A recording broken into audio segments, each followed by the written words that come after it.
নিয়ে আসা হলো প্রতিবন্ধী তবলাবাদক খুনে গুজরাটে গ্রেফতার হওয়া অভিযুক্ত সিরিয়াল কিলার রাহুল ওরফে ভোলু কর্মবীর ঈশ্বর জাটকে।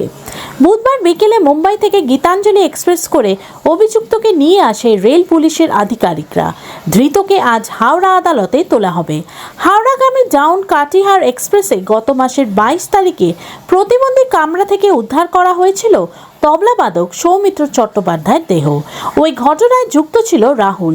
তাকে অবশ্য অন্য একটি যুবতীকে ধর্ষণ এবং খুনের ঘটনায় প্রথমে গ্রেফতার করেছিল গুজরাটের ভলসাদ জেলা পুলিশ। তদন্তে তারা জানতে পারেন রাহুল একজন সিরিয়াল কিলার।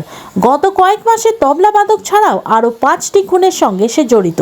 ধৃত পুলিশকে জানিয়েছে বিড়ি খাওয়াকে কেন্দ্র করে গোলমালের জেরেই সে ওই তবলাবাদককে ধারালো অস্ত্র দিয়ে কুপিয়ে খুন করে এবং 10,000 টাকা মোবাইল লুট করে। কাটিহার থেকে মালদাহ স্টেশনের মধ্যে খুন করে। পরে সে আজিমগঞ্জ স্টেশনে নেমে যায়। সেখান থেকে হাওড়া গিয়ে সে দক্ষিণ ভারতের ট্রেন ধরে পালিয়ে যায়। তবে ধৃত সত্যি কথা বলছে কিনা তা জানার জন্য তাকে আরও জেরা করা প্রয়োজন বলে রেল পুলিশ জানিয়েছে।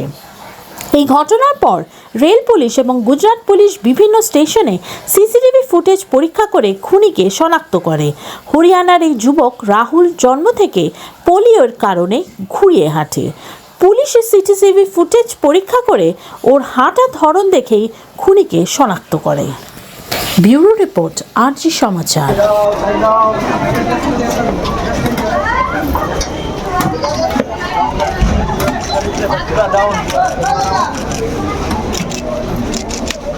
क्यों खून किया आप? क्यों खून किया? चलो चलो चलो चलो चलो चलो साइड साइड कितनी मर्डर किया?